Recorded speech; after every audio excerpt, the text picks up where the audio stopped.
All right, and we are live, the Citizen Council weekly live stream. I'm here with Perry. How's it going? Not too bad. Brandy's on vacation, so she's sitting this one out, but I think we can handle it. Mm-hmm. How was crime this week? Busy. Okay. I was wanting to take notes because it's so much that went on, but I wasn't able to. We can start with last night, which was Bandon Police Department got behind what they said was a crotch rocket motorcycle, and they were chasing it. And it's south on 101, south of Bandon, and it took a side road, and deputies then started having to check every driveway. So it got down there a little, or Bandon PD had to keep checking driveways because there's no telling which way it went. And so Usually they lose them when they're doing that. I mean, I've heard of all the time on the scanner, and it's hard to keep up with people when they're trying to lose you.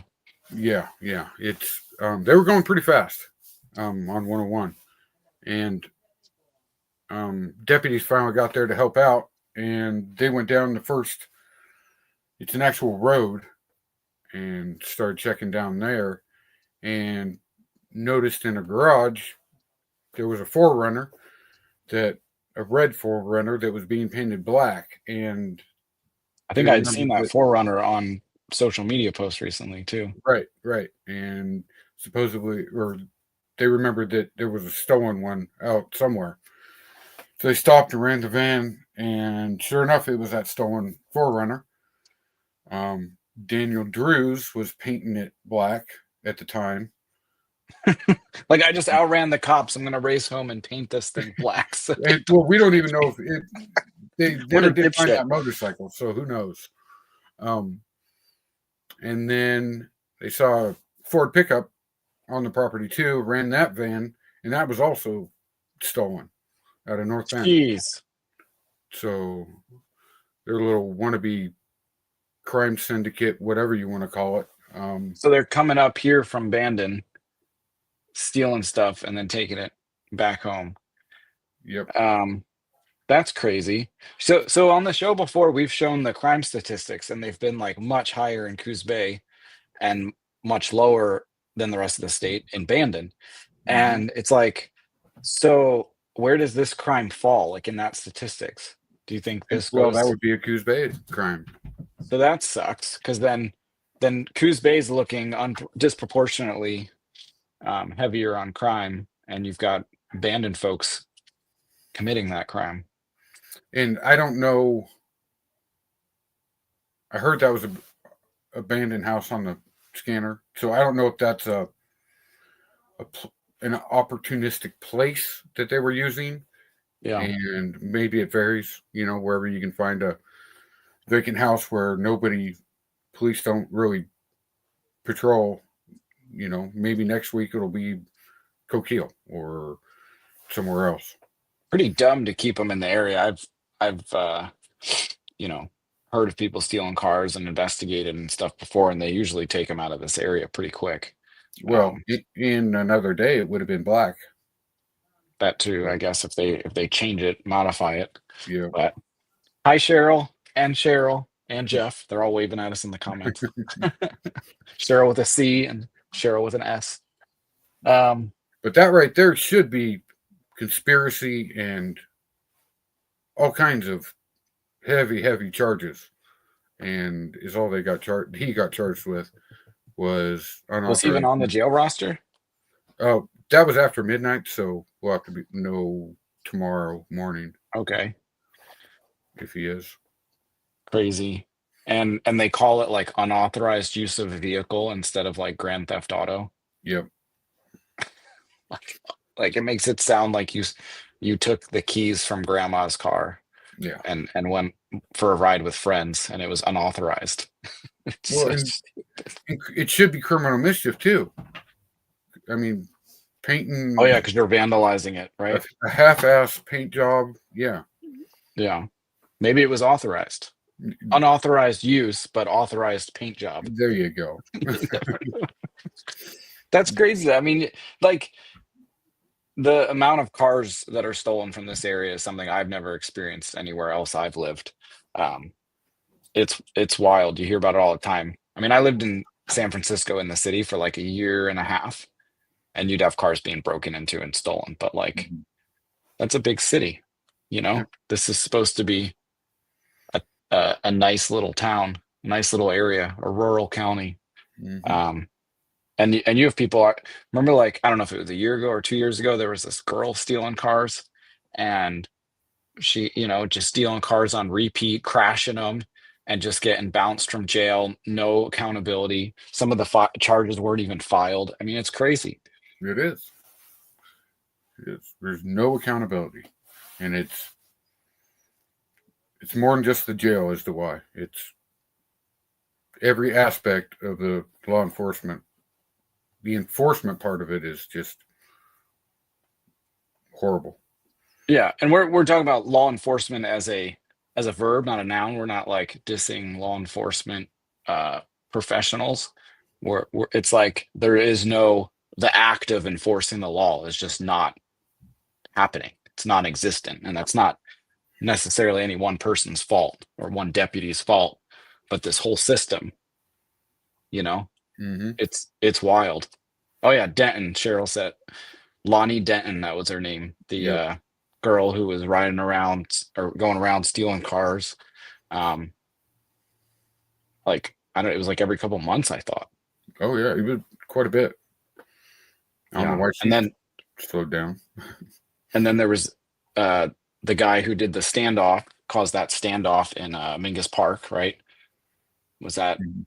is that what she's talking about? I heard Dunn, not Done. She corrected herself. Dunn, right? Devin Dunn. Is that his Yeah. name? Yep. Um, Kid got released. That one caught the one that caused all the ruckus, this baby. They actually was able to jail him in Douglas County, but now he's out. Yeah. It's They crazy.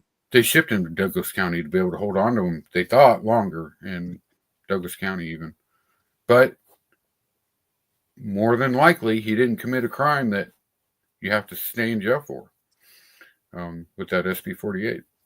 Right. There's like certain ones that you don't even have to stay in jail. They don't even have bail. And then even if you are stuck in jail, if they don't find a defender for you within 7 days, you're bounced. And there's a shortage of public defenders, so that's happening all the time. And then yeah, then there's just overcrowding, like in Coos County. Not It's stupid to call it overcrowding. It's like overspending. Like our county and state are overspending money, so we don't have enough for the jail to keep our jail deputies. So we lay them all off right around the holidays. That's messed up. But Yep. Chris Swanson, uh, Lonnie Denton was the person we were Yep. just talking about, and him commenting it reminded me. A little over a year ago, I did an interview with Chris. He's a construction guy, owns a construction business, and I believe it was Lonnie. Lonnie and her buddies stole a commercial trailer from him, like a very expensive commercial trailer with tools and materials in it. And I want to say that they found it, definitely was like empty. I want to say they like ruined it, like they burned it or something too. And it's like, this is a guy trying to build houses in our community, which we need. And these people aren't just stealing cars from random people; they're stealing it from businesses, trailers that affect that. He has to charge more for his houses now, right? If he Mhm. has that loss, and he has to pay for security, higher security now. I'm sure he's putting GPS trackers on those things now. I have GPS trackers on my cars. I would love for someone to steal my car. Could you imagine? We need a bait. Anyways, We need a bait car. That would be a lot of fun. yeah, deck it out with like hidden cameras inside it, GPS tracker, hidden cameras that we can remote into, live stream the shit out of it. Yeah. Mm.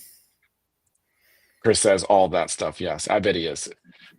Chris is a smart guy. He's got a lot of projects going on too, and it sucks because now we have to go out of our way and figure out security systems and GPS devices and pay for all that just to prevent things from happening.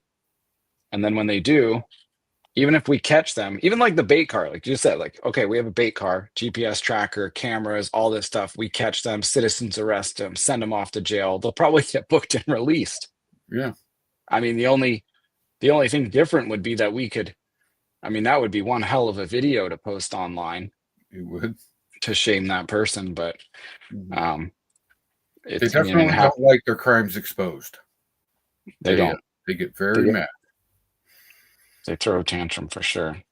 Um yeah, maybe if they know that there are cars out there that might happen, it'll deter them from stealing others. I don't know. We could try it.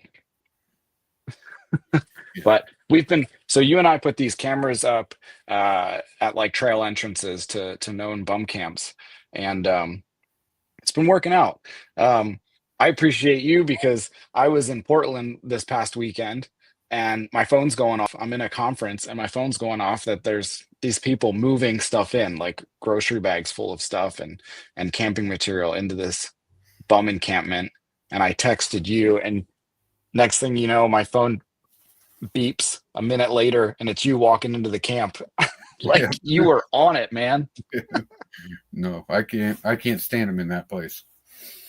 But it worked, right? Like Right. nipping that in the bud. I mean, you were there within minutes of them showing up and trying to set up camp. Yeah, it really And looks like if you can catch them right away, they won't come back. They will just give in.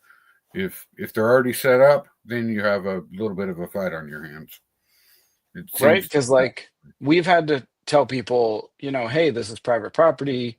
You've got an hour to leave or whatever, and then you come back and they're still there, and Mm, they refuse to leave, and you even call the cops, and it's like it turns into this whole fiasco. And but yeah, I mean, you told us. I mean, those people didn't even you didn't have to tell them to leave. They were just kind of like, oh shit, and drove out of there, right? yeah, pretty much. They were lying and saying they weren't up there and all that. But yeah, yeah, they do. I think they left some stuff up there, even. Was And it good stuff? I didn't What a walk the whole thing out, but what so a I'm not sure. dumb thing to lie about though. Like like you were you know, just be like, "Oh, I didn't know." Whatever, Hmm. but they didn't come back, which is good. Yep. Um but that experiment we are, you know, we're going to I bought some more cameras and we're going to put them up, and that seems to be working. It's not ultimately going to solve the whole problem, right? We'd have to put up these cameras all over the county and watch them and have people all over to go run them off, but it's a start. And they can't be established. I mean, you can't go to the Vega property and run all them off, and then they're just too established in there. They won't leave. Yeah. Um, Jeff said this was about the bait car. Make it a manual transmission. Hey, I can't drive manual. I mean, I can, but it's not pleasant. Yeah. Um, that would be funny though, watching them like fumble and stall and cursing at it. That'd be funny. Yeah. Cheryl's asking me to get my message regarding the news reporter. Is asking the protesters what they were protesting about. I did not get that message. I will look for it. I am overwhelmed with messages at the moment, so I apologize to anybody I haven't gotten back to. But I'll look for that one. I have seen similar videos though, right? Like they go down and what are you here protesting? And they have no idea. I went to an abortion rally, which is a really weird thing to rally for. But it was a left wing abortion rally maybe 2 years ago, and did that. I didn't film it, but I was asking them, like, what are you here for? And or like the biggest thing I asked them was, what date are you okay with? Like, at what point during the pregnancy are you okay with an abortion versus not okay with? And almost no one could give me a date. It's like 10 days before the pregnancy is up, like 10 days after the pregnancy starts, like where in that spectrum are people, right? Yeah. But And how can you protest something if you don't even have your own um on opinions. solidified They beliefs don't and even have an opinion convictions. about it. If they can't even come up with a date, Yeah. well, it's I think it's, well, on the left, I think it's an emotional thing. Well, that's not fair. On both sides, it's usually an emotional thing. mm, Um, but I tend to believe the one side of that um, looks for purposeful solutions and kind of knows where they stand on things, but maybe I'm biased.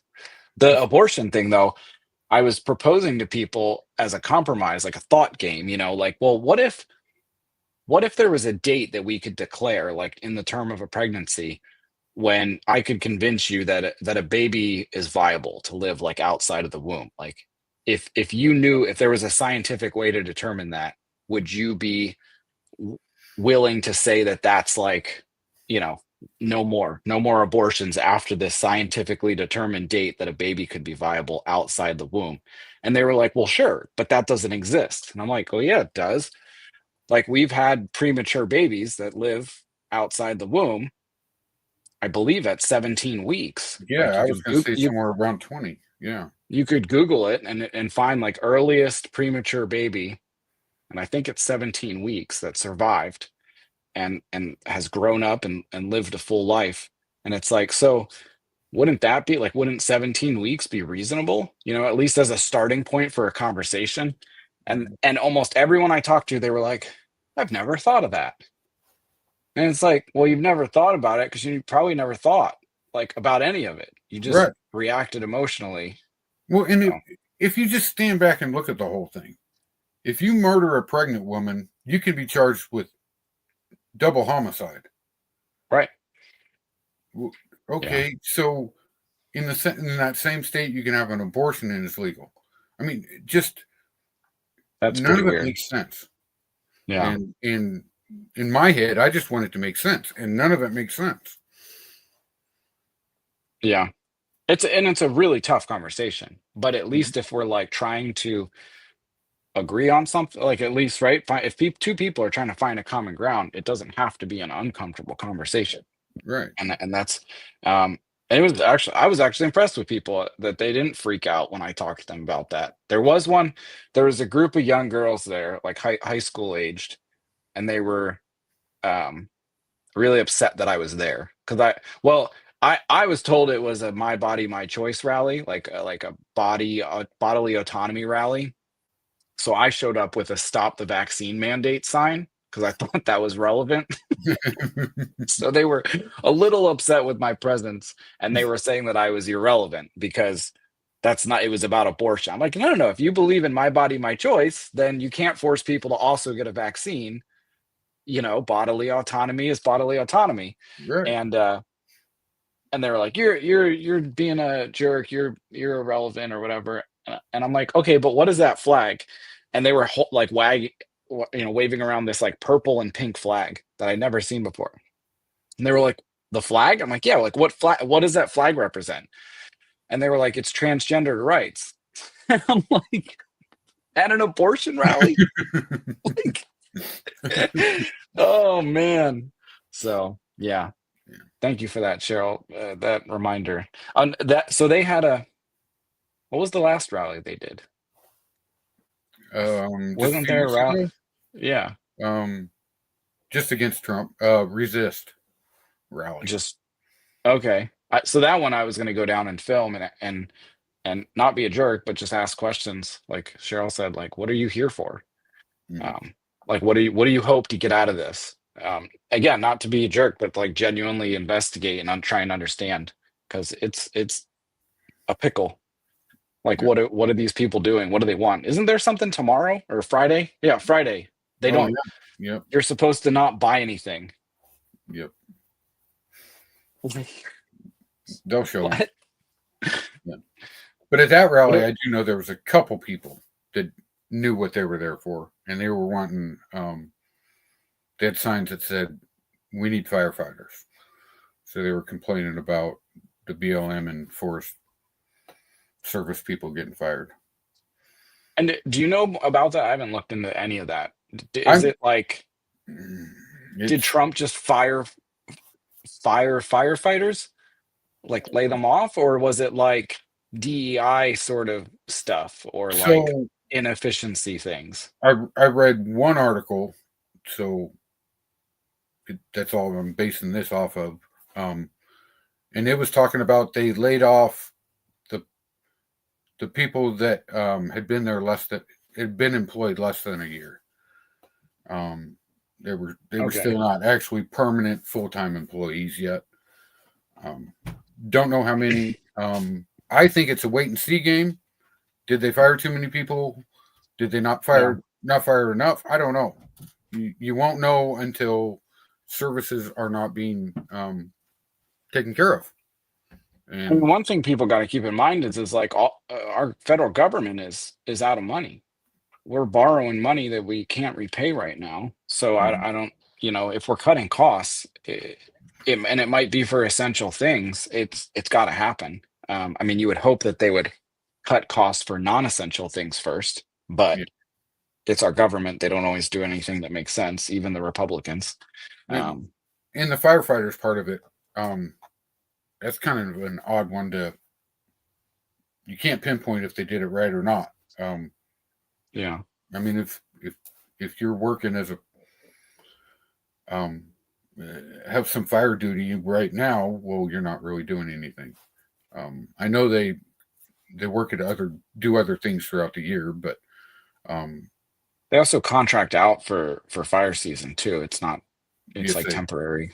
and so the biggest fire acreage wise in California happened in 2020 or 2021, and most of it was in federal forests. And because there's nobody around, no houses, no structures of any kind, they basically just let it burn. So, yeah, you need some people out there to make sure it doesn't get away or get somewhere you don't need it to be. But if you're just letting it burn, there's not many people you need on a fire that big. Yeah. If I have some time, I'll look into it because I mean it's definitely not something we want to mess up. But I do trust our current administration Yeah. for the most part. And, So I and feel like it's. I also distrust the media and the people blowing it out of proportion, which I would imagine they are blowing it out of proportion. well, and the media won't know their opinions. They won't know if it's too many or not. And not many employees would know if it's too many or not. Also, they would Yeah. have a better idea, but you can you don't need all that many employees to get a job done if you have to with very few people. Kelly just popped something up in our messages. I think in reference to the Doge, the Department of Government Efficiency thing. I would like to see our local government have workers have to list 5 things they have accomplished in a week to justify their salary, which is our tax dollars. I would too. That was when I saw that. That was like last week or something. Elon Musk sent an email out asking government workers to like respond back with the things they did for the past week. I mean, that's not much to ask, right? No, any job I've ever had, that would be a simple thing to do. It simple. A couple minutes.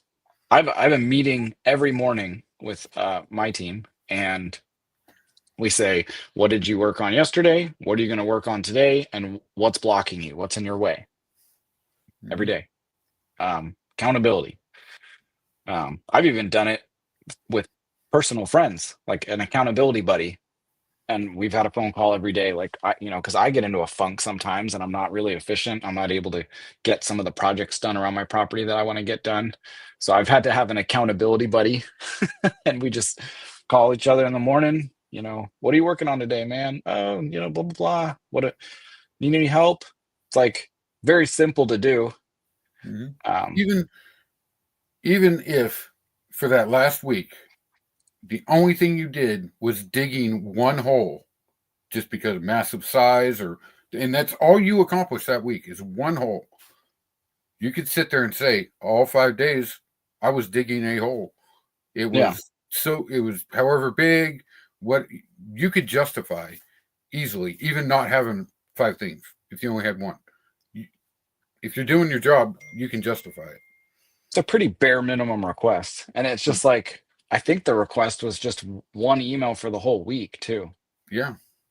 I wish I had somebody in our local government that I could go to with this, that I could trust to see it through, and I wouldn't just be wasting my breath. But I don't. I'll try and think of somebody. We were going to set up a Doge committee for Coos County. I had County Commissioner Rod Taylor on board, and I was told we had somebody else on board, but we obviously didn't, and it hasn't happened. But maybe I'll send out an email and try and push for that again, because that would be an awesome committee to have, right? Like a Coos County Efficiency Committee, run by some citizens and some other people, kind of a collaborative thing with the county. But and this would be great for one of those things. Just, hey, everybody send an email, and it doesn't mean you're like fired if you don't send the email or if you send a shitty email, but like how cool would that be to be able to go through an inbox and just see, like, because Mhm. maybe And there are people out there who aren't I think really that's too low of doing a much. standard. That's way too low of a standard. If people are getting upset about that, Isn't that like I crazy? said, it Could you should be imagine very getting upset about that? Like, what kind of people get upset about that? right. You're not. Barry, How look what I just got in the chat. Your cows are out. So before the show, Perry was putting up fencing all day because his cows were out. I wasn't able to. I wasn't able to get it up good enough before the show, and I figured, hoped it would be all right. That's hilarious. Mm-hmm. So they busted through your fence you just put up? Yeah. Well, it was what I actually did was I only ran about one or two runs of barb all the way around it. Oh, the wire. There was old stuff already up, and I was just trying to get Man. through the night. But I guess that won't happen. Well, if you gotta go, let me know. I Well, don't mind. I have a There's feeling more I'll find out important if I things need to than go. this podcast. I'm sure There you somebody go. will let me know. You'll just hear some yelling. Yep. That is funny. I think that's our first YouTube comment ever as well. Um, for someone to tell you that your cows are out. Oh yeah. Oh, that's some good stuff. We're here in Oregon, people. We are legitimately in Oregon. Um, this Jeff saying he thought the email was more about, like, if you don't reply, then you obviously are not working at all, I or did you're see. not even a Yeah, person. yeah. Which, yeah, that would be a thing too, right? Like, at least that would be a starting point for an investigation. Like, hey, this government worker who gets paid X amount of dollars didn't even reply, so let's call them. Let's go to their office. Let's check in with their manager. That would, Right. I doubt there's anyone in our, like, county or city government who's pulling that off, but Right. you never know. You never know until you look into it, right? Yeah. And Um, everybody really needs to just sit back and wait and see. You know. Um, you can't have an opinion unless you base it off of facts. And right now there's probably no facts available on what's going on and how it's actually affecting everything. There might be a couple here and there, but like with the firefighters, there's no way to prove anything with that right now. yeah. We need more investigative journalists, um, more like media that we can trust as well. One thing I did see, I saw on Facebook today, Lexi Ryan, she works for the TV station. I forget which one, but it's like the local TV conglomerate, Eugene, Roseburg. And she uh, took a screenshot of a letter, I guess, from the Coos County Animal Shelter. They're asking for funding because they're out of funds, like the rest of the county is. And she just said, like, what do people think about this? And posted it on one of the big Coos County groups. And as people responded, I guess she was like sending them messages, probably to collect information for a news article and stuff. And I was like, hey, like, couldn't our politicians do more of that? I know I've done it. Like, what do people think on this issue? Like, what are you guys What are your thoughts on it? Yeah, You they're know? not there just to work their own opinions. You know, but they don't reach out. They don't ask what other people think. Yeah. I there was a at the North Bend Urban Renewal Agency vote, there was the World newspaper had a reporter there. And then, they're writing down stuff, but they didn't ask anybody in the audience like any questions or interview anybody. It's like I think they have their own opinion. Their mind's already made up. So I don't know Lexi Ryan that well. I've had limited interactions with her, but she seems like she's actually trying to get a full story, which Hmm. is pretty cool. And she's shown up to the budget stuff with the county, like when they were laying off uh, police officers, and they've interviewed me and some other people from our group. So Yeah. maybe it's turning around. Maybe people are seeing value in that. Hmm. Yeah. It needs to be the citizens working with the government, It- and that's not happening. I can't believe it. Like it really is frustrating that like you can't even just they're like almost not human. Like something happens to you when you all of a sudden become a school board member. You like morph into this other person. And Yeah. it's probably 1 out of 10 of them don't really fit into this, but 9 out of 10 of them seem to just like become some other human where you're just like, I'm not going to listen to people. I can't respond to them appropriately. I can't, nothing. Yeah. Yeah. And when we vote somebody into office, obviously we don't know how they feel about 90% of anything, and you don't Be vote nice if we somebody in did. just because you agree with everything they do and know Yeah. how they feel about anything. I You think know, actually sometimes we get into trouble voting for people who we think we believe everything that they believe in. Like we Mhm. think we have all this stuff in common. And what we really need is people who listen and like act, not only just like listen like at a meeting, but like you're trying to uncover the truth. You're trying to uncover not only the truth and facts and figures that you're being told, but also like you can't just sit in a meeting and think people will come to you. You have to go out into the public and talk to people. When you're in line at the grocery store, our politicians should be like looking to the person behind them and like quizzing them like, hey, what are your pain points? What are things that bother you in the week? Like Mhm. I don't see that happening. I don't hear of that happening. And then they go into these meetings blind because they don't know what their actual constituents feel or what pain points they're facing. Um, but but that's what they expect. They expect people to show up at a meeting and say, "Hey, I don't like this," or "Hey, I do like this," and very few people do that. It's the same handful of people at the commissioners' meetings. yeah, It doesn't, unless it's something really bad, like in Coos Bay, that whole city code where they want people who are starting wanting to build a house on a piece of property, um, they're making them pave the whole road if it's not paved. Um, that's crazy. 3 or 4 people showed up to that don't normally Yeah. show up to meetings, but that's $500,000 out of their pocket. That's a major deal to people, and There are it some issues, yeah, that you be show something up and that they'll big. listen. I mean, that one was huge. I think both of us were at that meeting. That was crazy. Hmm. Like, oh, you're gonna build a new house, but you have to pay $400,000 for the road to get you there, even though there's already a gravel road and you're totally okay with that. But we're Hmm. gonna force you to put in a road with drainage and hookups and all the sidewalks, crazy stuff. On a city road. Yeah, City city road. owned. Yep. Yeah, and then they'll own it.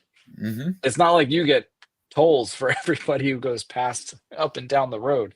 So, Um, so how is that not socialism, right? I yeah, mean, we're technically, it's yours because you put it in, but now it's completely controlled by the city.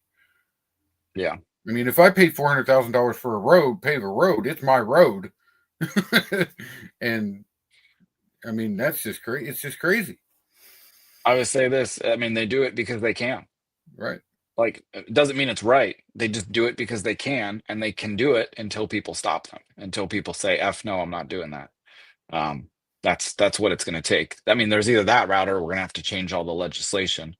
And I just don't ever see that happening in my lifetime. I mean, do Well, people really think that we're going to go in some sort of new direction where we're going to remove all these building permits and restrictions and land zoning issues? And I don't think so. mm-mm. It would be nice.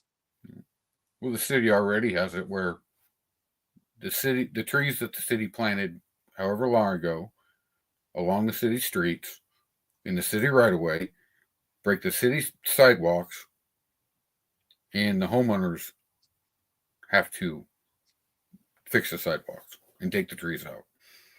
That's crazy. I was even out a meeting where they were talking about how the homeowners have to be, they're responsible for any of the leaves that are in that part of the road right outside their property.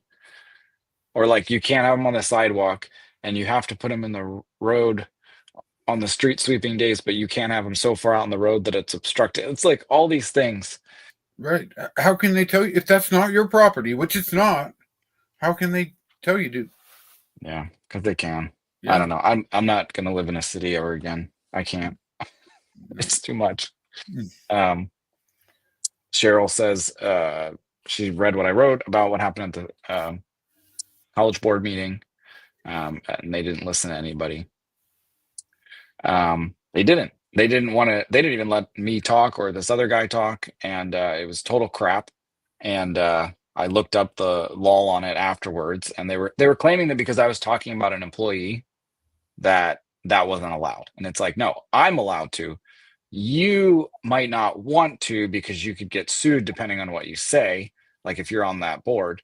However, they have the option to go into executive session and you can invite people to executive session. They could have brought me into the executive session to discuss my concerns about an employee, but they didn't. And they could also invite the employee into the executive session. And the employee can also asked to have it as a public hearing if they don't want it to be in private. There's all these options, right? But they don't want to do it because they don't actually care. No. They don't And actually want to hear from the public. no. And the facts do not back up their claims of, oh, he was proven to be safe. And no, you're not proven to be safe when you're not even on probation. You know, it they have nothing to stand on other than put out announcements that flat out lie to the public and try and sweep it under the rug. Well, and that was like before the meeting, I'd like written down my comments and thought about what I wanted to say. And some of the main stuff was is they had put out this 2-page statement, and I wanted to go through some of the sections because they were either flat out lies or very misleading. And as I'm standing up there going through it, like every like I have this like I don't know if you can see, but it's like highlighted, right? And I've like it's not that highlighted on that page. There's like 4 things I wanted to point out, and as I'm going through like each one, they're like, "Nope, we can't. Nope, sorry, sir, you can't talk about that because that's you're talking about the person." So I even at one point I was like, I'm reading and I'm like, the director does not provide tutoring to students, and they were like, you can't. And I go, no, I'm talking about the director as a position, not the actual director. And they like allowed me to talk about that one because it wasn't like the specific person.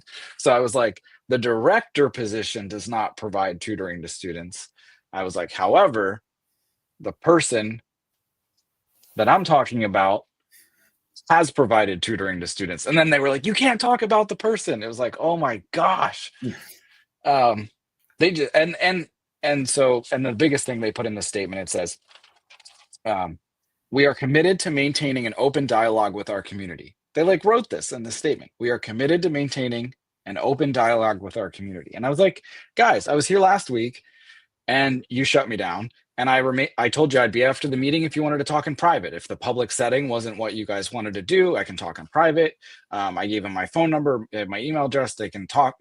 They can reach out and engage in open dialogue with me, but they didn't want to. They would never be on a show like this. No. They would never be available to answer questions. And I did. So I said the same thing. I read that from their statement, and I was like, you guys aren't actually wanting to engage in open dialogue. I'm like, again, I'll stay after the meeting again to see if you guys want to talk. But you probably won't. But it's crazy. Is SWAC technically a public or private school? I have no Obviously, idea. It's a school within it. It's a school funded by a taxing district, and but it's it's not Coos and completely Curry funded by County. it. It's just subsidized by Well, a it's like tax. 32% comes from our local property taxes from Coos and Curry County, and then 40+% comes from state tax dollars. And then I believe the rest of it comes from tuition. So So, it's got to be a public, right. but they Yeah. can censor you. It's a 7-person board. Well, that was the other thing. Before the meeting, as soon as I got there, they handed out this whole packet, and it's like, I don't know, 7 pages, and it's all different printouts from different ORSs from like government statutes and stuff on whether they have to allow public comment. And essentially they summarize it at the end saying they don't have to have public comment. They only have to have public attendance, and that when people speak, they can control what you speak about, and that if you do not stop when you are told that you are out of order, you will be criminally trespassed and arrested. It's like, how is that? Like, counter that with their statement, which is in the same packet that they handed out to me. It's the last page, and it says, "We are committed to maintaining an open dialogue with our community." Yeah, Like, at it's least so be honest. And yeah, they can't be honest because being honest would mean they have to admit they're wrong. Plain and simple. Hey, we don't want to talk to you about it. We want you to shut up. We want you to not care who is there with your children. It's not your job. It's our job. We're the elitist, know-it-all, arrogant people that don't want to listen to you lowlifes. and it's crazy because I'm not there to talk about like some new cars they hired for the maintenance department or something. Like, I'm there because they hired a man fresh out of prison for being convicted for molesting his students, his young female students, at a high school he taught at in Eugene. And they thought that would be a good candidate to bring into our community and interact with our underage, minor students. And people go, "Oh, it's a college." Right. But he got put into the GED portion at that college. So he was interacting with high school girls um, through his employment at the college. Fresh out of prison after being convicted of molesting 2 students at his Eugene high school that he was teaching at. My blood's boiling every time I even think about it. Yep. So when my senior year of high school, my first half of the day I was at Marshfield. Second half of the day I was out at SWAC taking actual college courses, and I was 16 for a couple days, and then 17 for the whole year. So yeah, there's minors that go in that school all the time. I mean, you and I know somebody, Kirk's daughter, I think she's 17, and she is in that GED program. She knows Curtis Buell, this sex offender guy. She knows him, and he's involved with the program that she's in. Mm-hmm. I don't think she's ever interacted with him like one-on-one. I think now that he's in the director role, he's not interacting one-on-one with people, but I mean, he's been there for almost 15 years. Mm-hmm.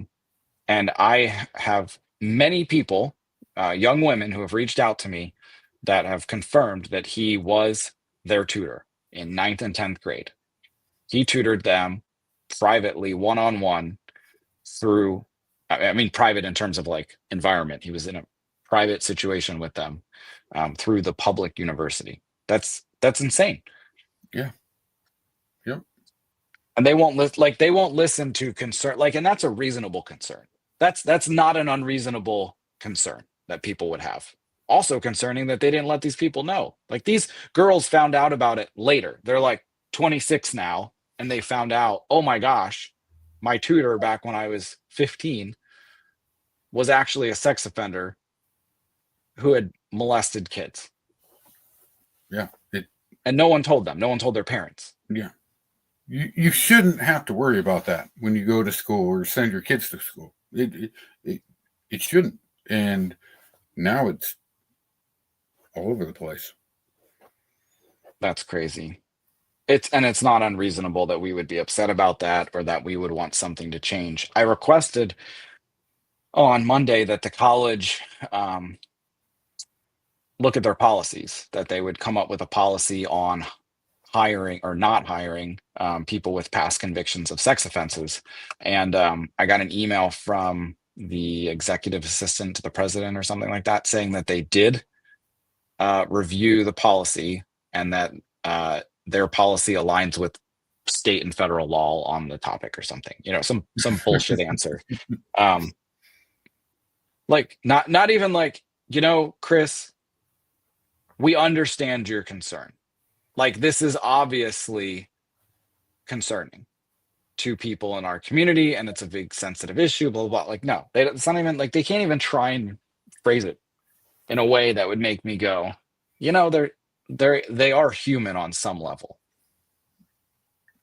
But the other thing I uncovered, go ahead. The state protects them, and I wouldn't be surprised if there is laws that help protect them to where employment becomes being an employer makes it where you got to find loopholes to work through it. I wouldn't be in surprised this state. I wouldn't be surprised if there's states that make it difficult for them to take his application out of the stack, right? Mm-hmm. Like that's the other thing. Like people at the college, I think on the board think that I'm trying to like sue them or something, like that this is like I think they're doing something illegal or that this should be some lawsuit. I just think it's wrong. It's insane.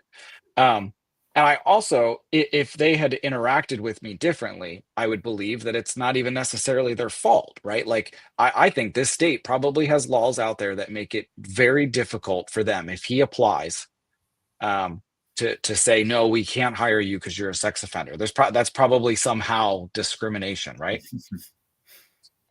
However, we need leaders who would just say no. Even if the law, like even if that means breaking the law, you'd say no. And you'd make that sex offender sue you. You'd make him sue the college because he was discriminated against from working with children. Mm-hmm. And that would be something the community would support.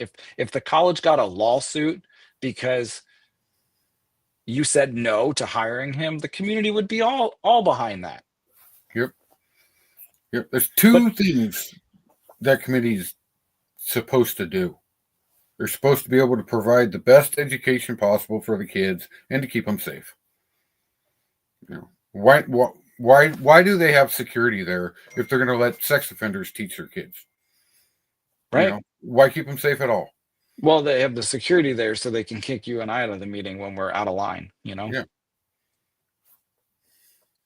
How is it not like they told this guy, got very upset while I was talking and they were trying to cut me off.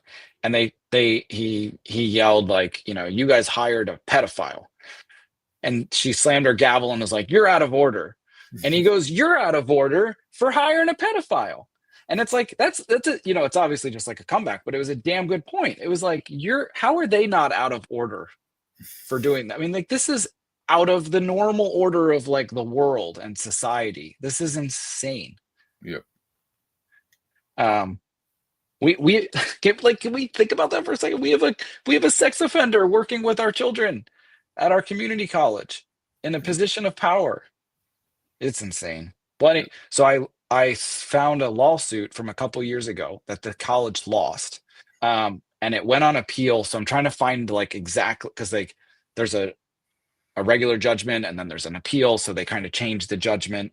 But a jury ruled against the college in this lawsuit. And the original judgment that they were given, the person who sued the college was like $1.7 million.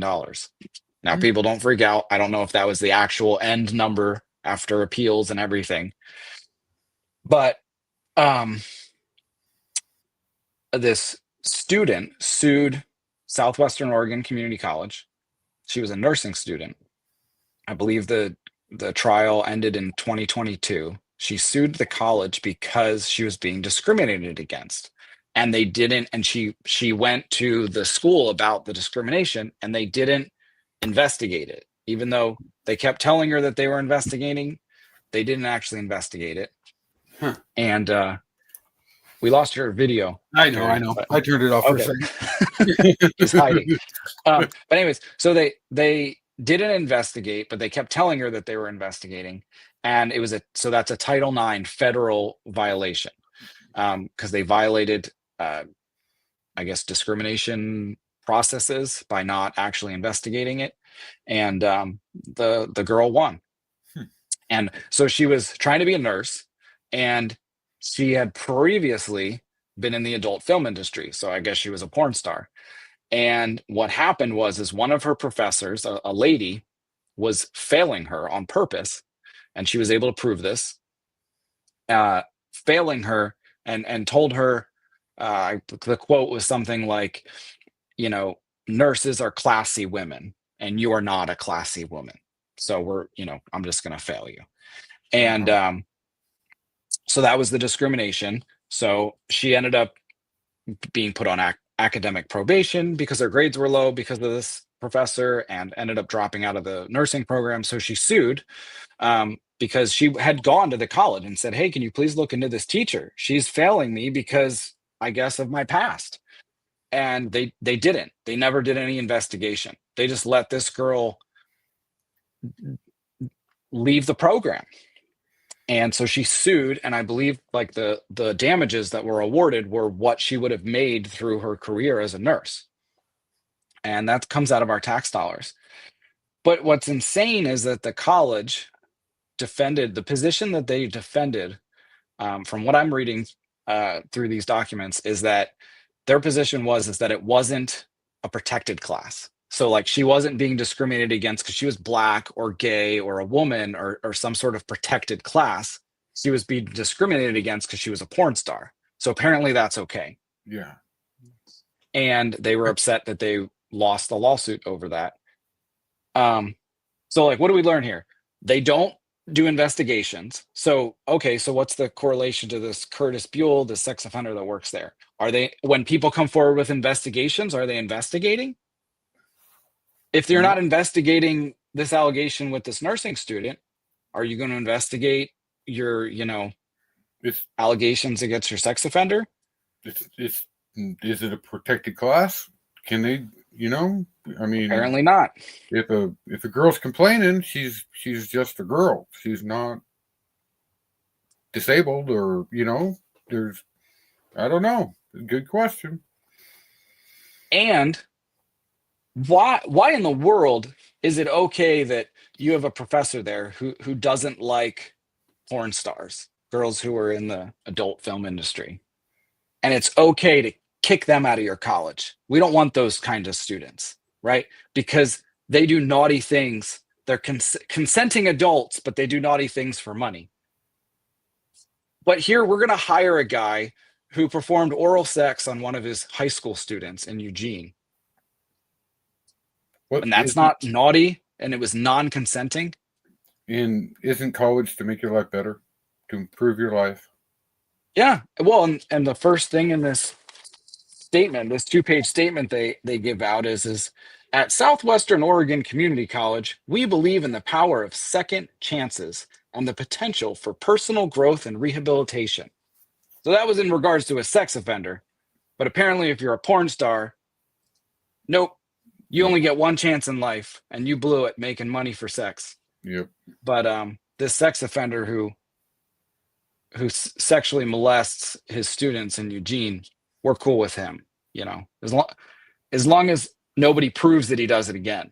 And he gets a third chance because he molested 2 people.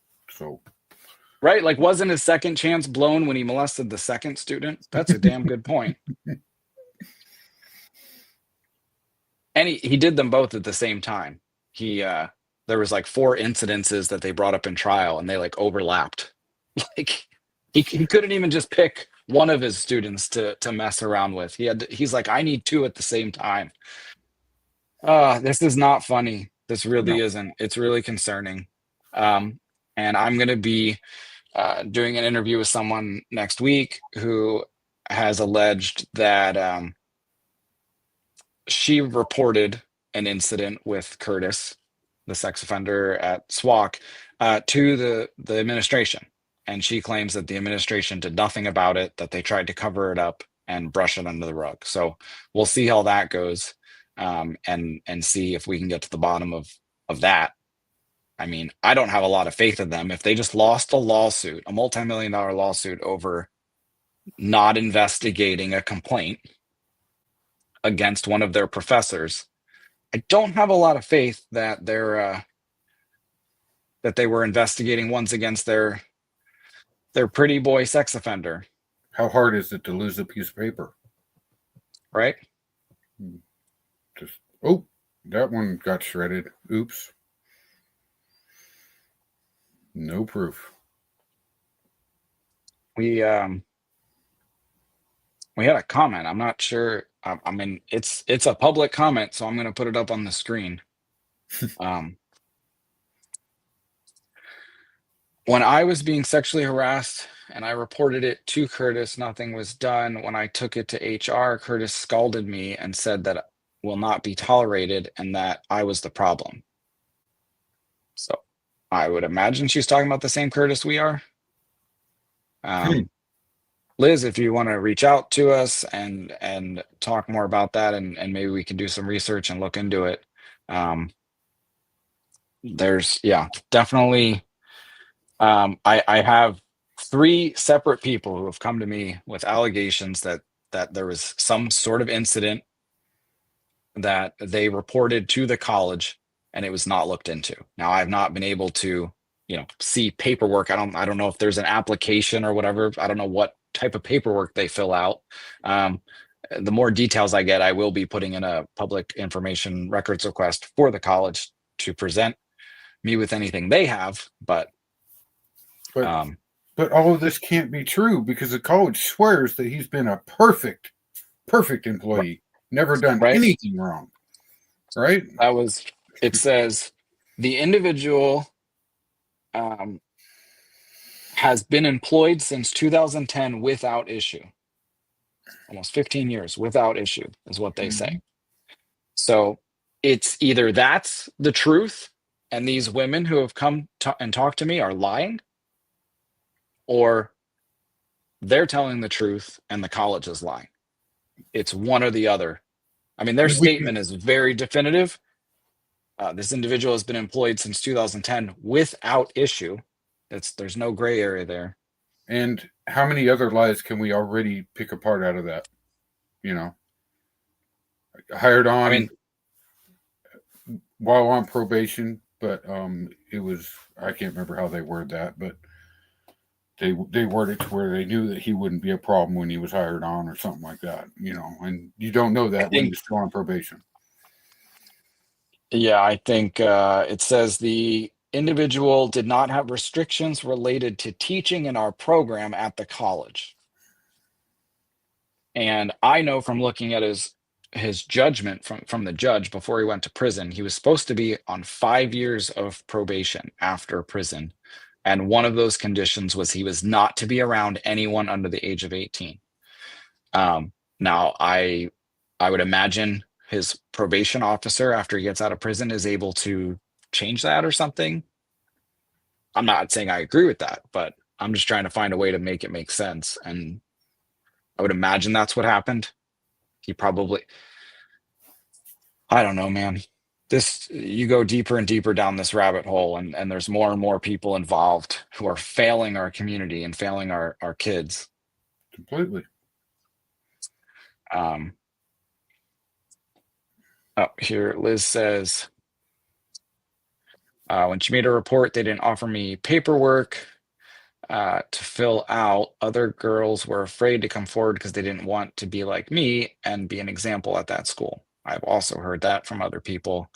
Um, you know, it makes my stomach turn and heart hurt to hear stuff like this. Um, and Liz, I apologize that our community failed you, that our college failed you, and Perry and I and a few other people are looking into this to make sure that there are people who are held accountable for this, because it's not okay. This is not at all okay. Well, if us as men get preached at over and over again, you must 100% always believe the victim. And what? The people preaching that run around and do whatever they want? It doesn't make sense. I think ultimately we're probably dealing with some narcissists who are in charge of that college. And I don't just mean to throw that out as a buzzword. I mean, like, look up the clinical definition of narcissism. They don't have emotion for other people. They can't feel for anyone but themselves. And that's probably why we're in this situation. They're When someone brings an issue, a complaint to them, we would want everyone to be objective, right? Like, you can't just run with your emotions and believe everyone. You need to be objective, but you also need to have a human element to yourself and a heart, right? And if you hear an allegation like the ones I'm hearing, you should, really look into it. And the fact that the college just lost a lawsuit because they wouldn't even investigate a nursing student's claim. You like We have people coming into our community who want to be nurses. We need nurses. And there's an allegation that she's not able to perform in her, as a student trying to be a nurse because a teacher is blocking her, and they didn't even investigate.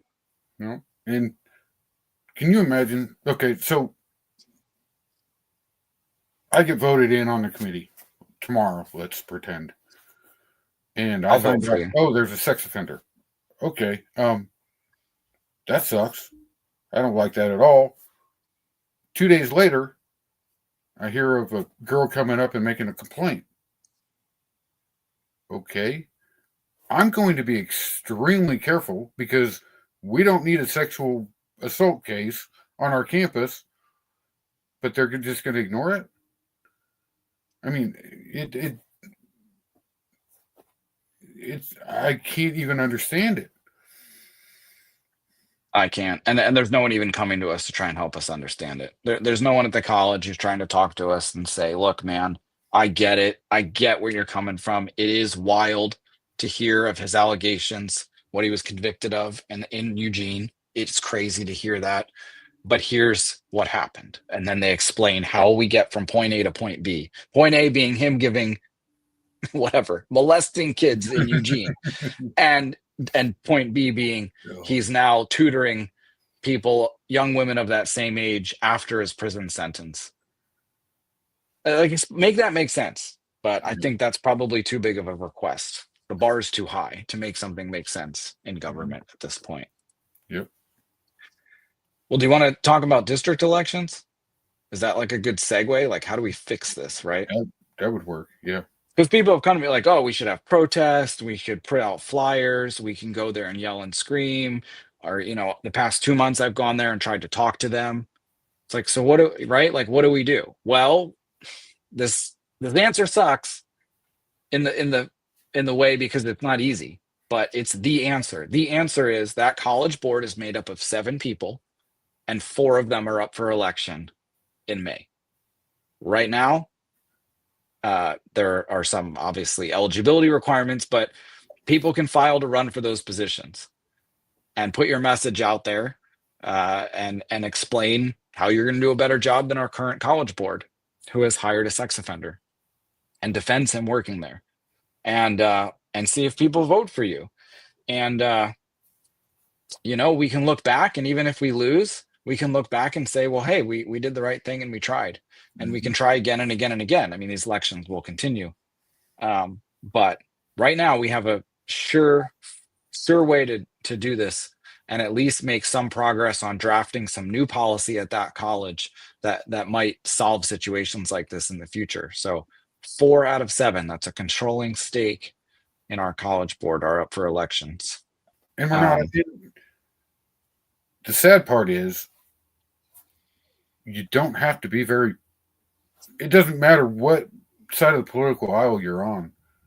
We're asking for somebody who has a very low expectation of the college. Don't hire sex offenders.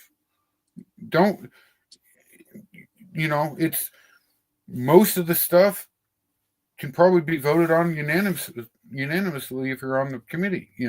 Oh, hey, we want to do these courses. Oh yeah, okay, that's great. There's not much argument that should go take place.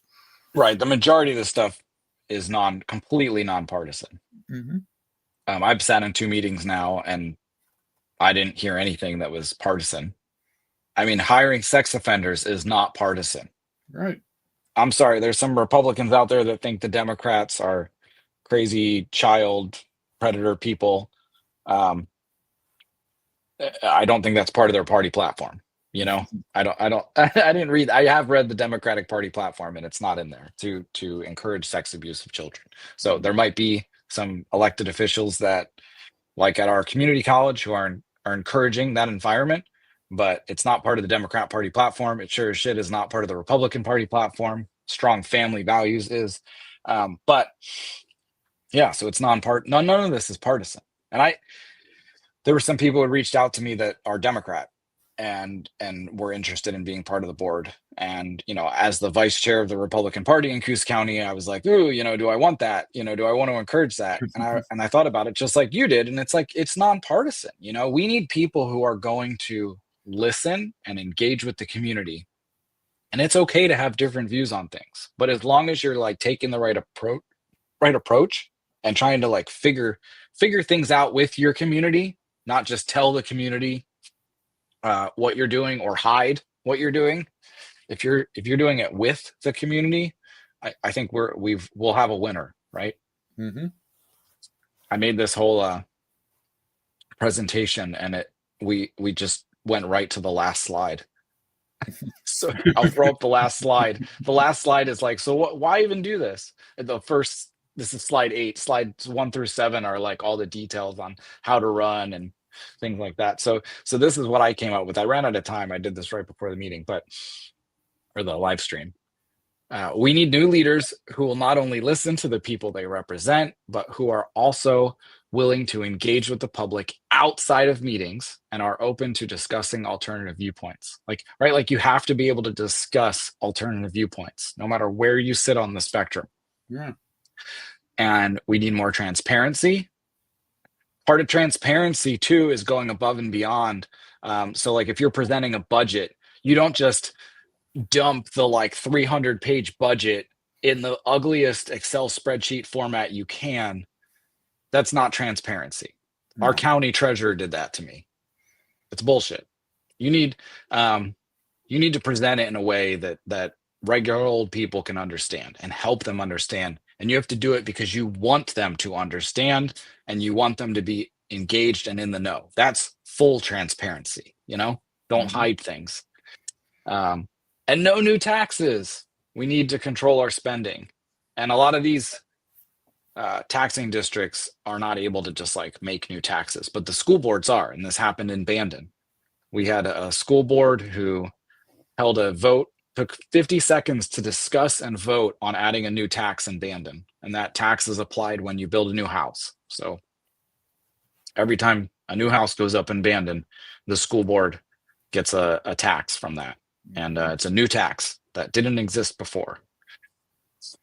I threw this together real quick, but why would you run for office? Or like, why, like, not why would you, but like, what should we look for in people?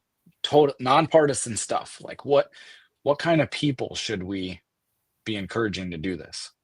You have to be able to think for yourself and do your own research. You can't just be Yes. told what to do. Number one. Um, Independent research from multiple sources, yeah. non-biased sources. And you have to be able to think outside the box. Because, like at the county, um, the box they're thinking in has ran its course, and the county's sinking. You have to be able to come up with a way to fix things that isn't always conventional. But rule number 3, no, the new Right. outside the box thing can't be a new tax, because that's Right. what Bandon did. Rob Taylor had a show, a podcast on Monday where he interviewed the Bandon school superintendent and the chair of the school board, and that was their answer, was that we needed to think outside of the box. We didn't have enough money for our students, so we found this loophole in the law that allowed us to add a new tax when people build their house. So we need outside the box thinking, but not that kind. I didn't realize Because adding taxes was thinking outside the box, but I guess it is. it is if you're a school board, because traditionally you can't just like add a new tax on Yeah. your own. You can present like a bond, right? Like you could present to the public and put on the ballot a new school bond to build a new auditorium or something. But it's voted on. This one in Bandon was not voted on. It was, they passed it unanimously at a meeting, at a school board meeting, and they didn't tell anybody about it. I've talked to one school board member who apparently didn't even know about it. He voted on it, which is weird. He claims he had no idea what he was voting on, which is not good. So there's one. People, you need to know what the hell you're voting on Yeah. when you vote, if you're going to be on a school board. But I'm hoping to have an interview with either the superintendent from Bandon or the school board, someone from the school board, because I appreciate Rob's interview with them, but I was not necessarily happy with some of the explanations they gave me. I feel like they needed a little more pushback than they were given. It was a very short interview. I think they didn't have the time to interview. Rob did not have the time to give them a full interview. So I think that was part of the problem. He was pretty much able to ask them one question and then they answered and it went very quick. But that doesn't go well when you know like what's going on. They can just say whatever they want, pretty much. pretty much, it felt They more don't like have an advertisement for them almost. Mhm. Like they got to say their side, and I actually didn't finish Rob's show. It was Monday, and then I ran to the meeting. So I'll maybe he analyzed it afterwards. Be interesting to watch his show. So if anyone's interested, Rob Taylor report. If you look it up on like YouTube or Facebook, he interviewed people from Bandon on that topic. And then I'll go through this really quick so I don't like totally bore anybody who wants to just like hear us talk about other stuff. But I put together a quick PowerPoint on, I probably shouldn't have said the word PowerPoint. That just sounds so boring. But I put together, PowerPoints are great for condensing information and presenting it. So I put together a presentation to, if anyone's interested in running for these offices, what are they? How do we run? Like, what do we do? So the district elections, the actual like election night is May 20th, but ballots come out, I think like first week of May. So there's a couple weeks where you have ballots out, and the filing period is now through March 20th. So you have a little less than a month if you're considering doing this. So how do you run? How do you sign up? You have to be registered to vote, and you have to be registered to vote in the taxing district that you're running for.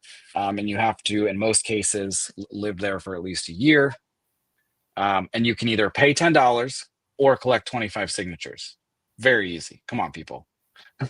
So it's not a huge burden up front, and the application is like a very simple, like what's your name, what's your employment history, where'd you go to college, and you don't even, there's not a requirement that you had to go to college. But again, you can file now through March 20th.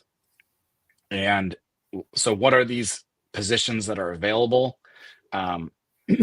There's all these taxing districts, right?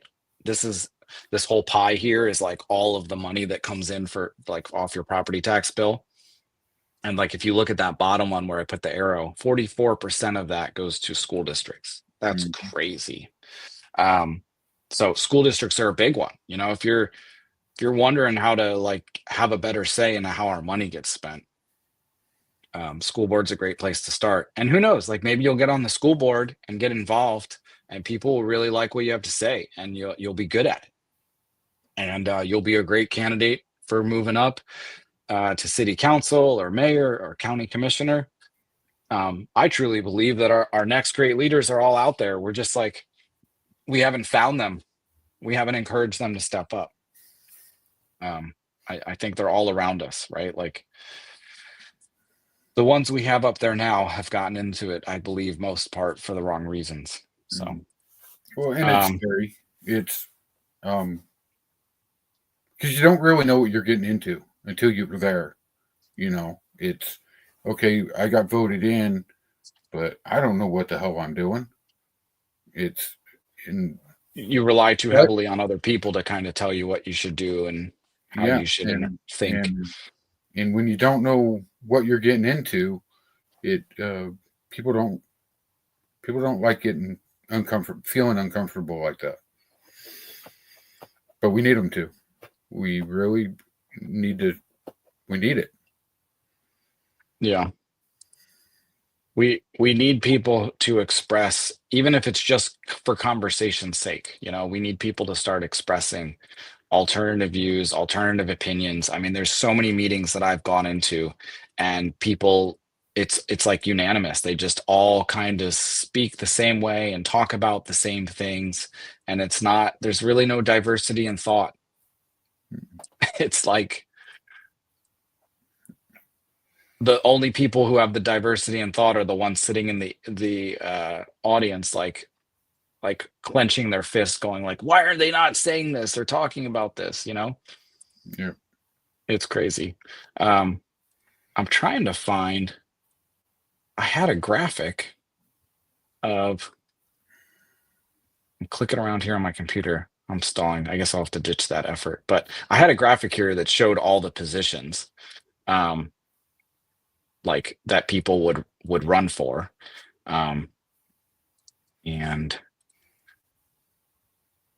whatever. I'll find it some other day. But if people go to the Citizen Council page on Facebook, it's on there. If you scroll down, there's a list of all the positions that you could run for. But they make up all these taxing districts.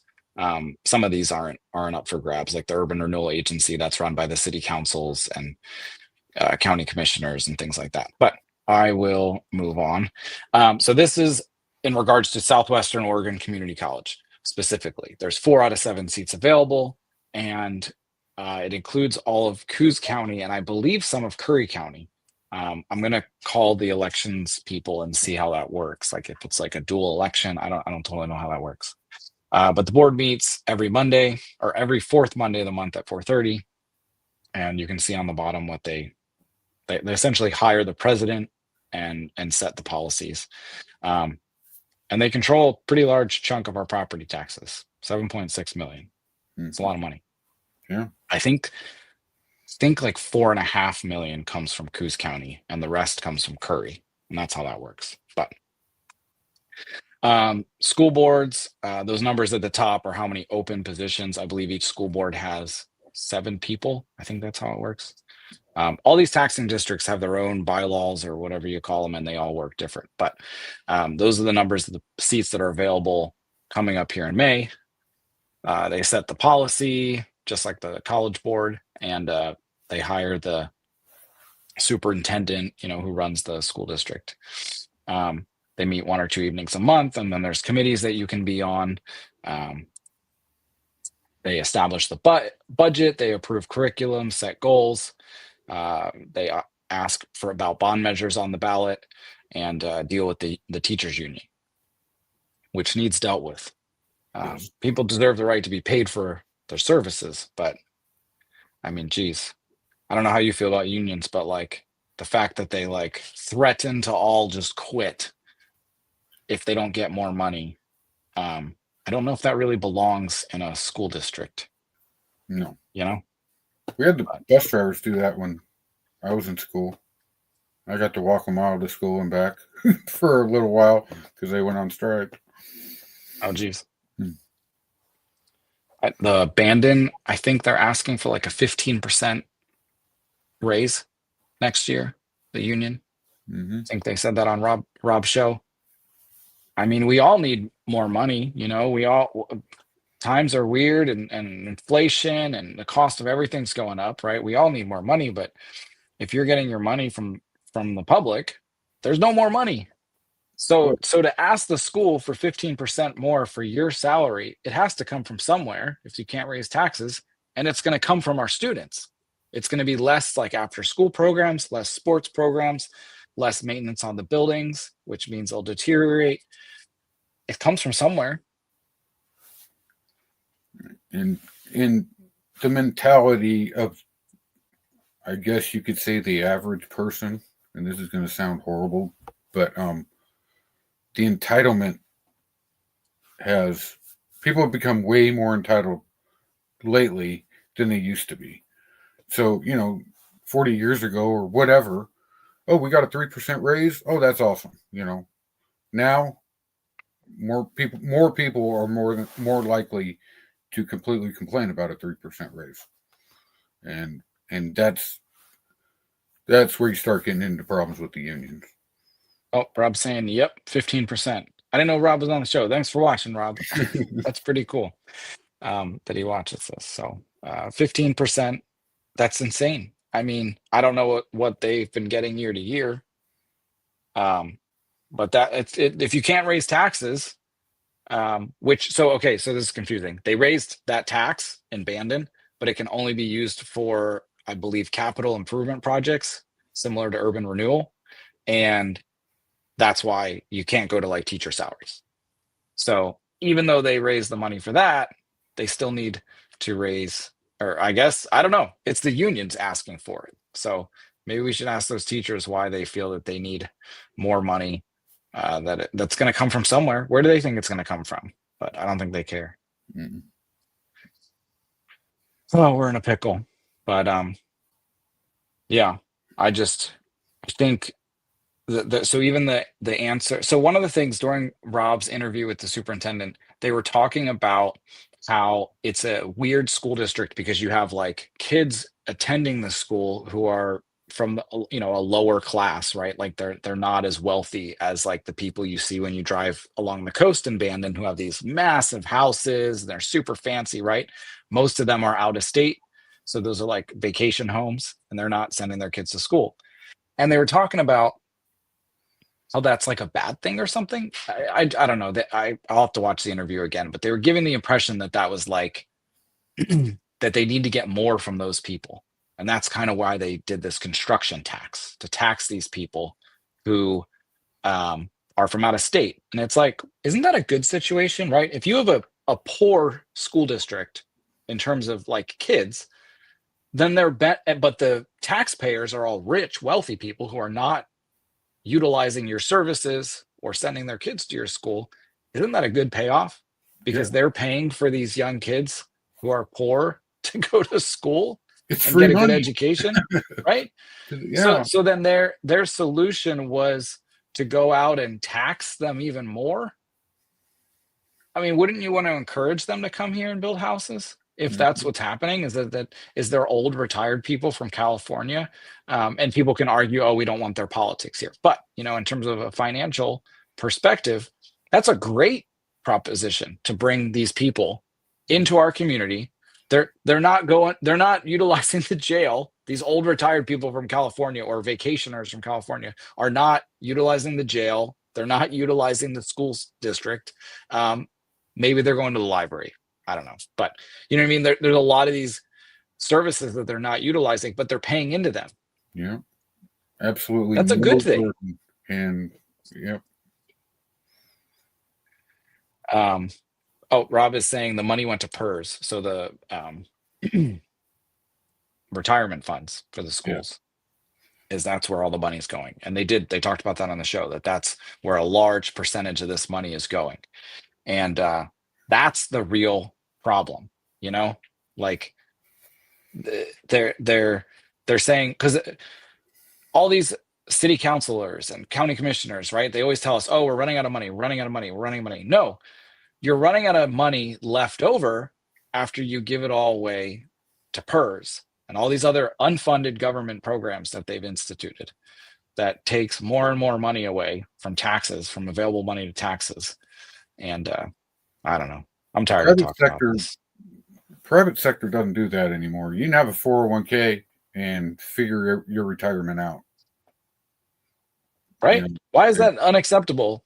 So they should offer that up to the school board or the school union, right? Well, why would that be unacceptable? mhm. Like you and I to have a 401k, you contribute it. Maybe, well, I mean, if it's public money, I don't know why we would do a match either. You should be working for the school because you care about the kids, not because you want them to match retirement funds, right? So they can do a 401k. I think anybody could set up a 401k and put money into it and save for your retirement. You know, Yeah. I just don't get it. Didn't I think it only passed the House.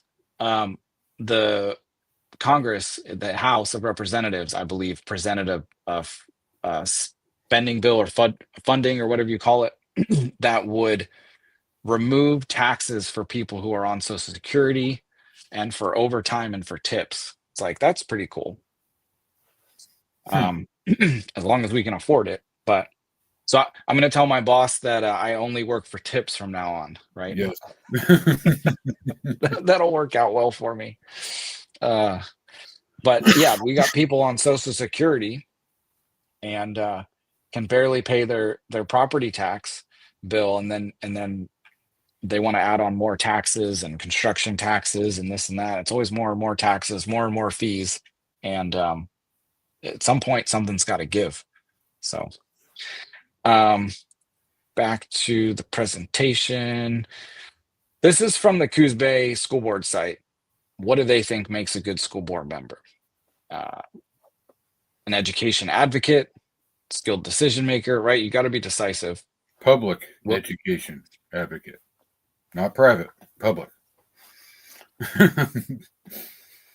and willing to devote time. Obviously, I bolded the one because I was like, yes, courage to stand up for your convictions. They mean themselves though for their own issues, right? If you and I go in there and we are courageous, standing up for something we believe in, they probably won't want to hear it. But No. Team player. Although both of Team. us did speak at the Coos Bay School Board meeting, didn't we? Mm-hmm. A couple months ago. Yeah. So they were actually pleasant to talk to. I didn't feel any sort of like anger towards me, and they discussed what we brought up. I even met with one of the school board members afterwards because we both mentioned the crime aspect of homeless people living on school board property and causing problems. Mm-hmm. And so they're on the property watch program now, which is good. And then we got to our last slide. So we already did that one, so we don't have to do it again. So that wasn't that bad, people. Was it? Was it a bad presentation? Let me know. Give me some feedback. But yeah. Cheryl's saying, I thought 401k took place when they got rid of PERS. I don't think they got rid of PERS. I think we absolutely still have PERS, and it keeps going up. And somebody better than I can explain it, but there's something with like they didn't get enough contribution, some legislation, and they have to contribute even more than they were originally contributing now. So it's creating all these problems in local budgets because I guess they didn't put enough into the fund. It's crazy. It's like Social Security. Like it doesn't work. It doesn't. Right. You can't just fund all these people's retirements forever. That's exactly what it's like. People are living longer. It's failing already. It already has failed, but they're still keeping it alive. Well, like I don't even understand that concept. Why do you think that just because you worked for our local government, you deserve to be paid forever? Because that's how it used to be. That's just nuts. Mm-hmm. I don't know. That's not the world I live in. I mean, apparently it is, but a lot of people don't get that. No. I mean, you go to Far's Hardware and You think those people are getting paid for the rest of their lives because they worked there? I don't think so. No. Maybe Fars does it. Fars is a pretty good company.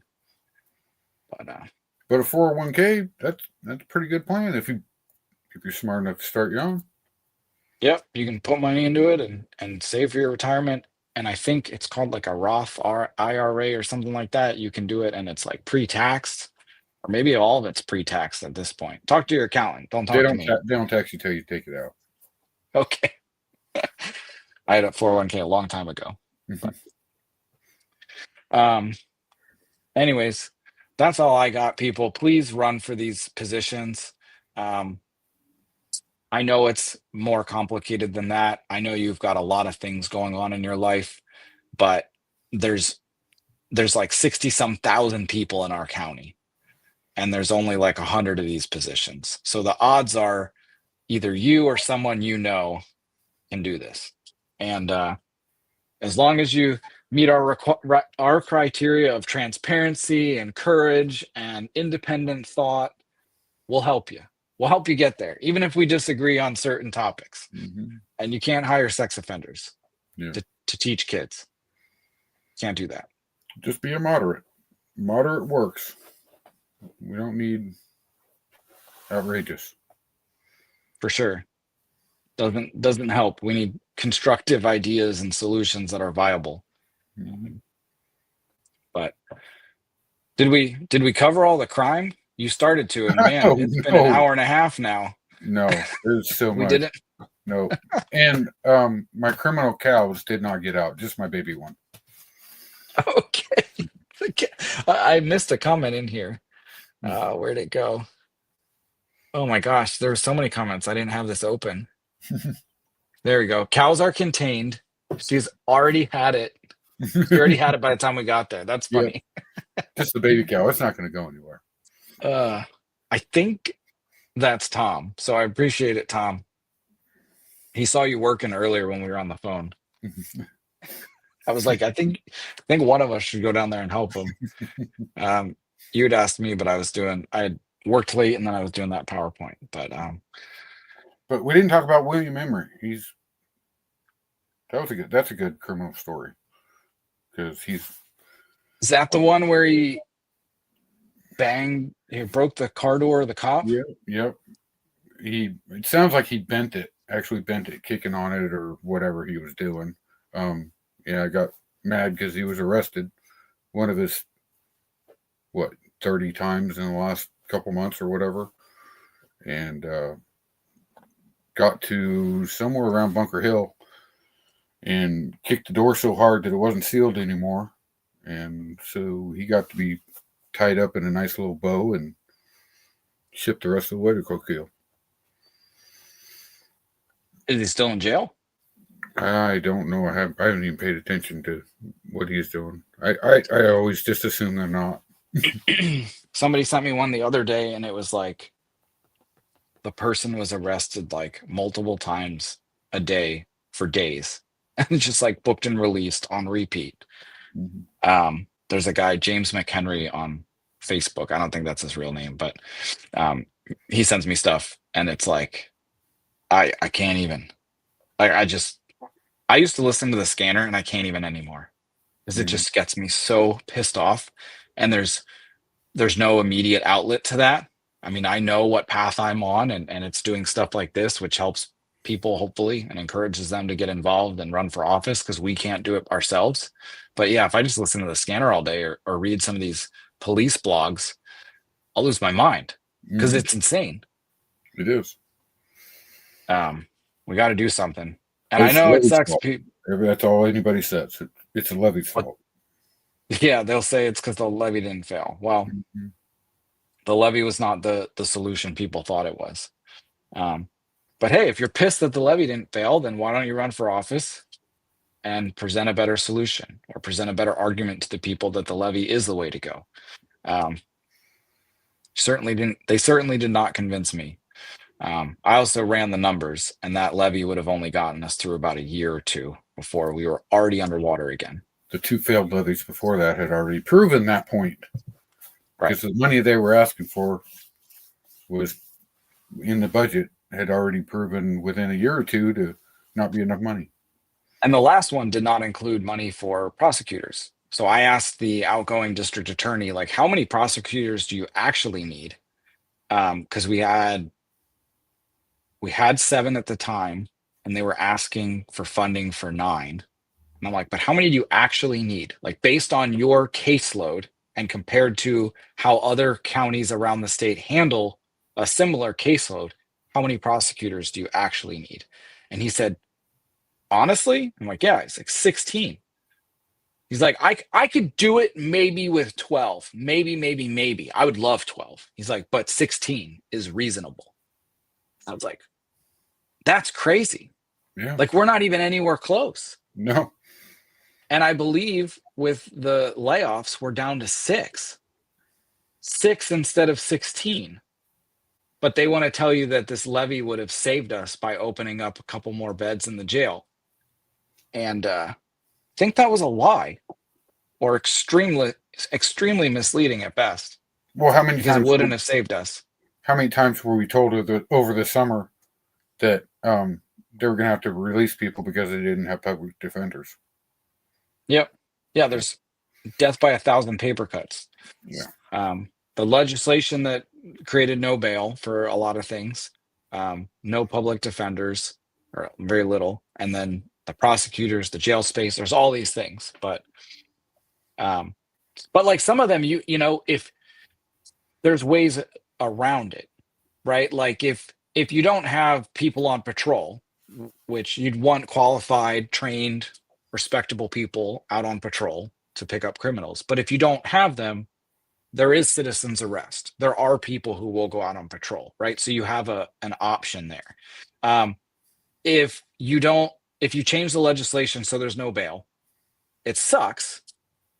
But if you're still prosecuting them down the road, so they are out, which sucks. They're out while they're waiting on trial. But if you're still prosecuting them, they're still held accountable. They're just not held in limbo. And same thing with the no public defenders.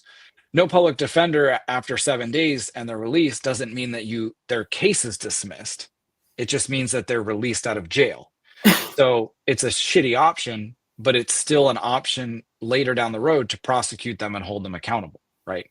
Mm-hmm. Even same thing with no jail beds right now, right? We don't have enough jail beds for people, so they're released. Well, as long as you're still prosecuting cases and down the road giving them accountability, it's a crappy option, but we have ways around it. So that's why I was heavy on we need prosecutors. We need to focus on prosecuting these people. And then yes, for the pettier crimes, right? If a 30-day or 60-day jail sentence, you need a county jail to hold them. So my big thing was the prosecutors in the jail, but you need both. You absolutely need both. You can't just have one. And that was the last levy. It was just going to give us the jail. Mm-hmm. What would that do? Yeah. After, like you said, it was 2 failed ones within the couple years prior. And Commissioner Bob Main said there were 7. I believe it was 7 in a row while he's been in office that have failed. None of them have passed. And they thought that was a viable option. And then they blamed it on us when it didn't pass the last time.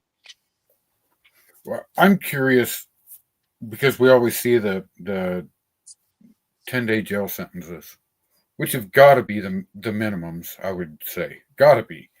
Well, you might have to hold them a little longer, but why not try and get every year-long sentence you can out of somebody, get them out of here for a year, up to prison. Now you don't have them coming back and over and over again. You freed up a bed right there. Do this to everybody. Yeah, hold on to them a little longer. Of course, I don't know the details. Maybe you have to hold on to them a lot longer on a case like that to be able to, and it'll be defended harder. I don't know, but I think it comes down to prosecutors. I think we could do that. So say we had the 16 that the old DA asked for. Prior DA. He was also old. Say we had those 16 assistant district attorneys to prosecute, then we probably could. We could fight for those longer sentences, right? Because it requires more work, right? Like you can't just I've watched arraignments where they come in and it's like the assistant DA comes in with this massive stack of papers, and she's even had to tell the judge before, like, I just got this case this morning and I haven't been able to look at it. We're overwhelmed. I'm so sorry. And it's like, if we're doing that, there's no way we're going to be able to like fight to get a maximum, 1 year sentence out of somebody who's, like you mentioned in the beginning of the show, stealing cars, right? Like that guy, right? He belongs in prison. Mhm. So is that going to happen? Probably not with the prosecutors we have. They're going to do some weird plea bargain. He's probably going to be on probation. Mhm. And what good is probation if there's no county jail to lock people up long enough to give them accountability when they violate that probation? Right.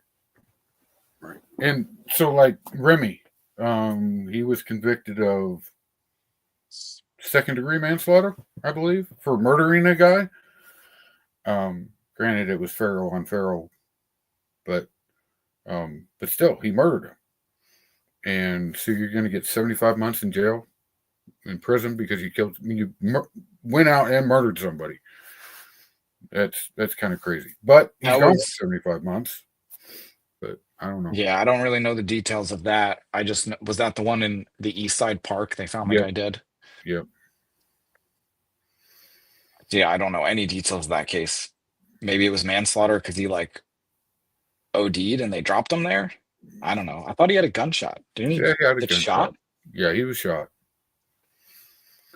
I don't know. Yeah. I didn't do it.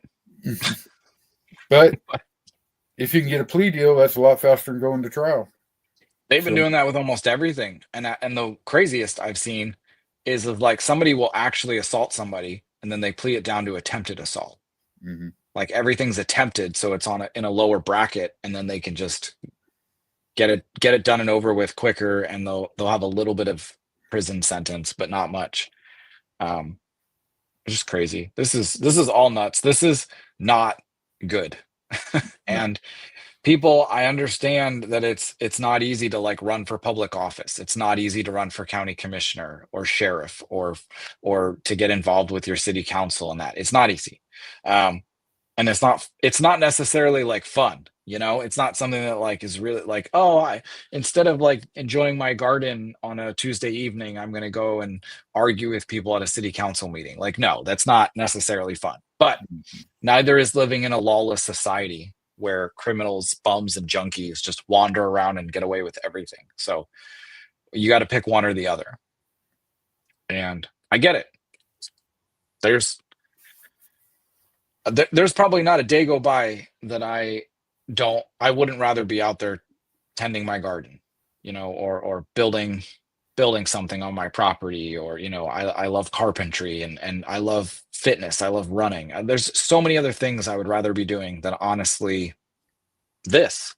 Right. But we have to do this.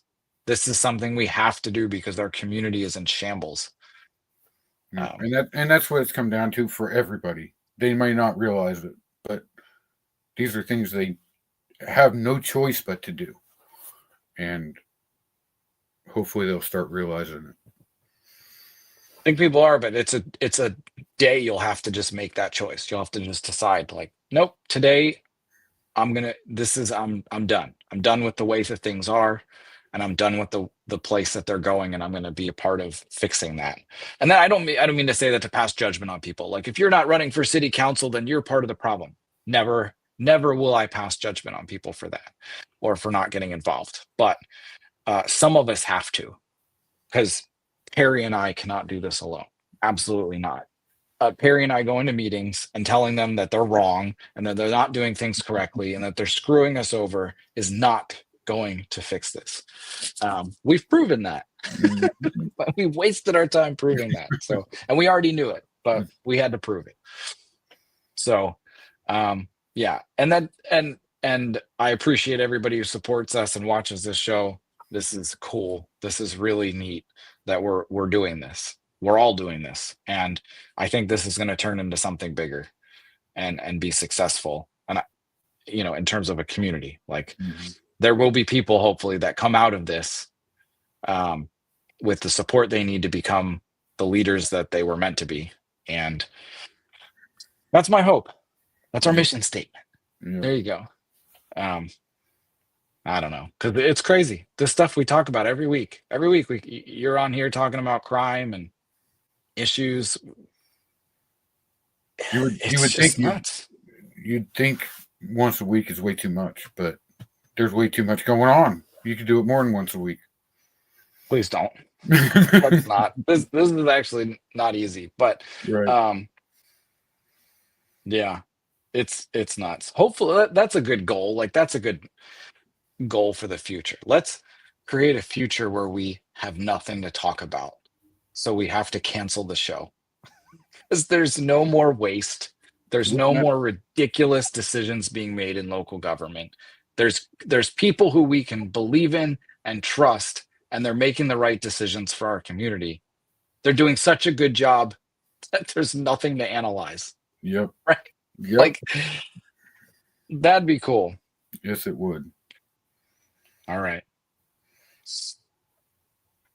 What is this? Cheryl says, I want to do a protest on what kind of prize we can get out of a Cracker Jack box. Hey, at least you're doing a protest for something and you know why you're there. You know? Yes. Like that's a good start. You're starting at a good. We need more people like Cheryl at protests. Man, I'm kicking myself that I didn't go down there for that anti-Trump government one because yeah. There were a It's few. like you don't want to exploit people, but man, that those would have been probably some good interviews with people of like, why are you here? What do you hope to get out of this? And there were a few pretty unhinged people that were there. Yeah. When I go, I kind of hang back and watch, and yeah, they're pretty unhinged. They had a lot of people. Yeah. Like hundreds, right? Yeah. Yeah. I mean, you got to give them credit for that, right? Like they're organized, networked, and communicating enough with each other that they got out there with hundreds of people. So, And I wouldn't say I read somewhere it was over 200, and I wouldn't think that it was. I don't know, somewhere over 100 probably. maybe throughout the whole because it was like a couple hours, but Yeah. um, yeah. Well, protests are good. They get a message out there, but we need people in power who know what they're doing and understand what they're doing to our community, both good and bad, with the decisions they're making. And that's what we need. No more Yep. protests. We need people to. The protest is you running for office and taking someone's seat who has been making shitty decisions in our community. That's the biggest protest of all. Yes. But much easier said than done. Mm-hmm. And if people are wondering, my name is not on the ballot as of right now. I don't know if that will change. It's more complicated. You know, it's vice chair of the Republican Party, and the bylaws say I'd have to resign if I run. So that's one thing. And I also don't believe that people should just run for office over like one issue, right? If I'm really mad at the college for what they're doing over the sex offender, does that necessarily qualify for me to just run for office just for this one issue? Like it's a 4-year position, and so those are like thoughts in my head and things that people should carefully consider. So we do need people to run and step up, but we need people who are committed and willing to do it for the right reasons. So I'm hoping someday I'll be one of those people. And Jeff says, not sheep following. Yes, less sheep. Mm-hmm. What are your thoughts on people running? I asked your mom to run. I'm hoping she'll run for school board. She is an incredible person. The school board is, and I guess that kind of qualifies for everything. Just because you're upset about one issue, you're kind of running also because of what the possibility of future problems and issues. For sure. And if you can keep it as the status quo and just leave it like that because you're on the board or whatever. Um, that's probably a good thing. Yeah. You need to be well-rounded for all these positions, but my knee-jerk reaction was to run for the college board for sure, 100%. But especially, hey, I'm the guy on the show asking people to run. I should probably do it myself, right? Well, I did run for county commissioner, but we'll see. It's more complicated than that. If you want to discuss it with me offline, that people feel free. I need more conversation around this issue, but You got to be where you um, do the most good. that That's too, right? Like what it's got to be. maybe you're doing, like, there are people who run private organizations within the community, so if you're going to run for something that takes away from that, maybe what you're doing already is good, um, but start having conversations with people, start going out there and talking with people. I just chatted with somebody earlier today who might be running for the college board, and it's somebody who I've talked to before, and I've picked their brain on how they think about issues, how they process issues, right? Like, there's a process.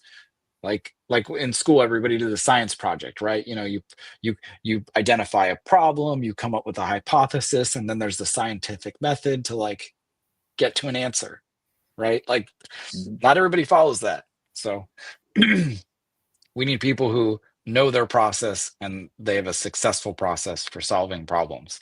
And the person in my mind who I'm talking about right now has that. So um, that's cool though. Like, there, people are stepping up. It's like we're slowly getting there, but this is like, you and I are like, let's just do it. Like, right, like you today, right? You had your cows out. They broke the damn fence. How do you fix it? And it needs to be fixed now. There's no other option.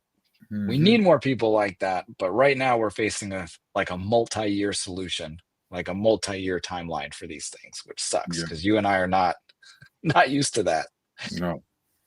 Uh, but well, if anybody wants to run and they want to come on the show and announce and talk about it, um, that would be awesome, and I bet it would encourage other people to step up as well. So, um, again, if you go on, I don't have the graphic now, but there's like over 100 positions available on school boards and like the airport board, um, fire districts, and the college board. There's all sorts of districts that are up for election, and they're they're not as big of a time commitment as like a city council or a bigger position like county commissioner. So it's a good starting point for people who have been sitting there like you and I going, man, what the hell is wrong with this place? Like, what are people doing? And it might not seem like you're making a big impact, but occasionally those districts have like big issues that come across their plate, right? Like the North Bend School Board just had a 40 some $1 million project proposed to them that Yeah. would have eaten away at tax dollars for all the other taxing districts. So it was a big decision. Yeah. And you and I we can get a lot of support behind these people if they run. You know, it's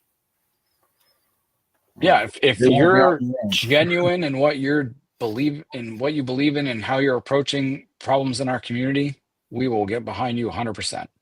Hmm. But we need real people who are going to give real answers and interact on a real level with people going forward. I can't stand going to these meetings and you just feel like you're talking to 7 aliens. Yeah. It's crazy, or you get escorted out.